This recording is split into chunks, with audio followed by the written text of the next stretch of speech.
No último dia 13 de junho, o STF tomou uma decisão extremamente importante com relação à prática da homofobia no Brasil. No entanto, essa é uma decisão polêmica e que, aos olhos do direito, precisa ser melhor avaliada. Bora falar um pouquinho sobre esse tema? Bem-vindos a mais um Diretas de Direito, e antes de a gente entrar na polêmica do vídeo, eu preciso dar dois recados rapidinhos para vocês. O primeiro, como vocês podem ter percebido, é que nesse vídeo eu estou testando uma dinâmica nova, um jeito diferente de tentar se comunicar, de passar a mensagem, de passar um pouco do conhecimento jurídico para vocês. Espero que vocês gostem. E o segundo recado é que o canal está chegando já a 10 mil inscritos. E assim como eu fiz um vídeo especial comemorativo de 5 mil inscritos, vou fazer um de 10 mil também. Então tô deixando aqui a promessa. E para quem não lembra, né, o de 5 mil inscritos foi aquele Choque de Direito, uma paródia stop motion que eu fiz com um choque de cultura, usando alguns Playmobiles que eu tenho aqui. O de 10 mil não sei ainda o que vai ser. Bom, na verdade eu sei, mas vai ser uma surpresa. Bom, mas vamos ao vídeo então, né?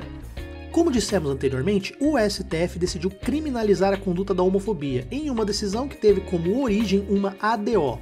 E nós precisamos separar ela, essa decisão, em duas partes para podermos entender melhor. A ação direta de inconstitucionalidade por omissão, ela é cabível sempre que o Estado se omite de um dever legal de criar alguma regra, algum mandamento ou instituir alguma coisa que a Constituição prevê como necessária.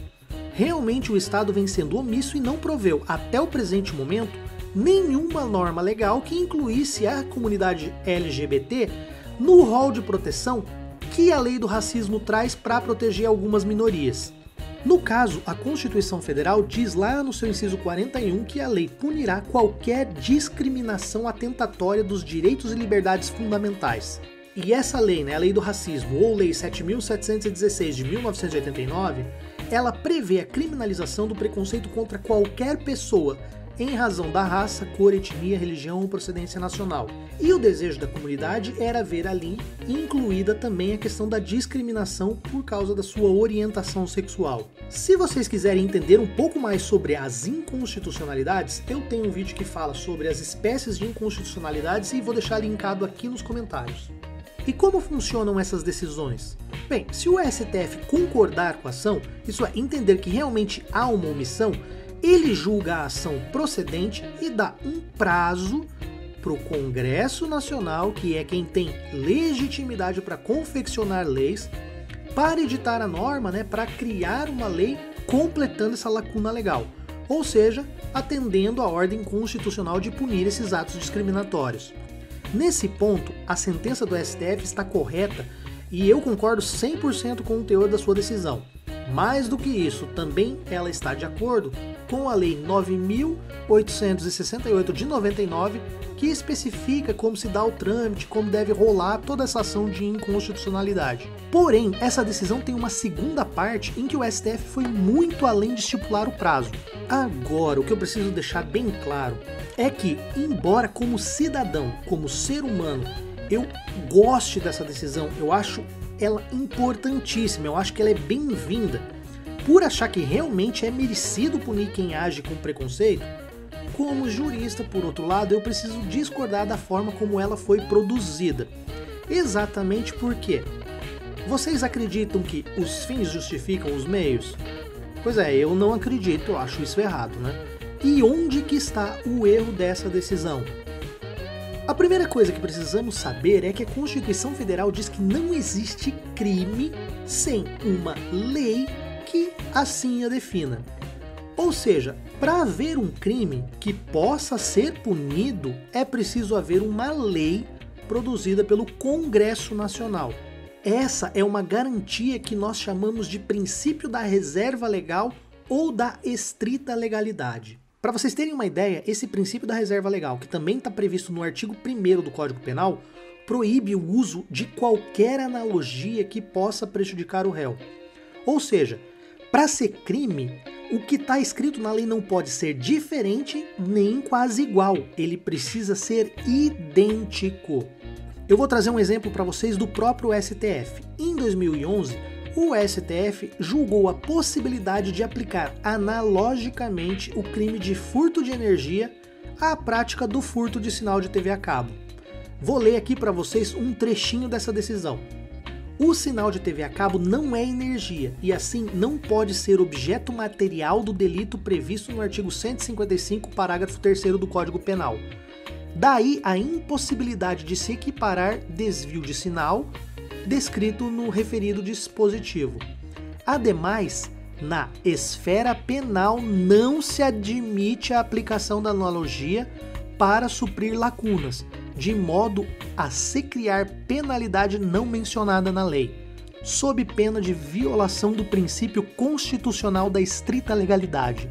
Ou seja, somente a lei pode criar um tipo penal. E se vocês quiserem entender melhor o que é um crime, eu recomendo que vocês assistam esse meu vídeo sobre o conceito jurídico de crime, que, em rápida síntese, diz que o crime é uma conduta tipificada, isto é, escrita em lei.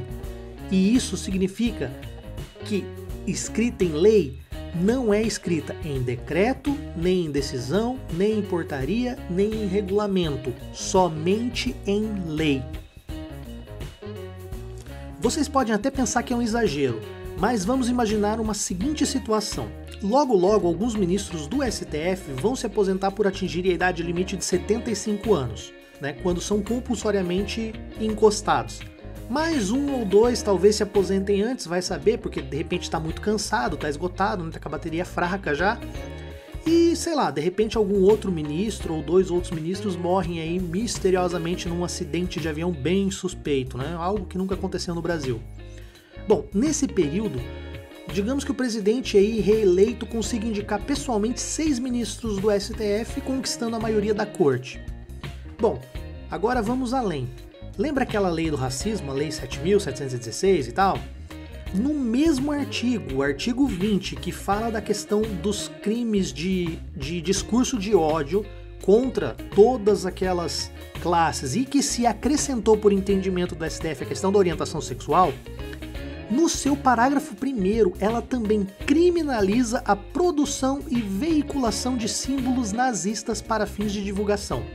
Vamos imaginar agora, então, que um partido político aí do presidente ou de algum outro aliado, sei lá, propõe aí uma ação direta de inconstitucionalidade por omissão, pedindo ao STF a criminalização, por exemplo, do comunismo, com base, né, na analogia que já foi adotada, acabou de ser adotada na questão da homofobia, para entender que agora vai ser crime divulgar ou fazer qualquer tipo de propaganda do comunismo no Brasil. E aí, como é que fica? É exatamente por causa desse tipo de situação que é muito perigoso e a gente gera um grande alerta para essa decisão. É preciso que nós deixemos que o Congresso Nacional, que tem a função de criar essas leis penais, faça isso. Porque ao contrário do STF, que pode ser plenamente aparelhado pelo presidente da República, o Congresso sempre vai ser um órgão mais plural, com diversas mentalidades e representantes de todos os segmentos da sociedade. E mais do que isso, eles são eleitos diretamente pelos nossos votos, ao contrário dos juízes e dos ministros das cortes superiores. Eu, assim como a grande maioria de vocês, desejo muito sim que a homofobia seja considerado crime. Eu desejo muito que o direito proteja a todos nós, principalmente aqueles que se encontram em uma situação de vulnerabilidade maior, como é o caso, por exemplo, da comunidade LGBT. Só que, se nós sacrificarmos o direito em prol da moral, nós corremos o risco de acelerarmos ainda mais o nosso retorno à Idade das Trevas. Nesse sentido, eu vou deixar também linkado para vocês aqui um vídeo que eu tenho que fala sobre a diferença entre o direito e a moral e já alerto para o perigo que essa questão pode trazer. Querendo ou não, a moral é a porta de entrada para os dogmas religiosos. E, bom, a gente já sabe muito bem o que aconteceu quando nós tivemos a religião regendo as nossas vidas ao invés do direito, não é?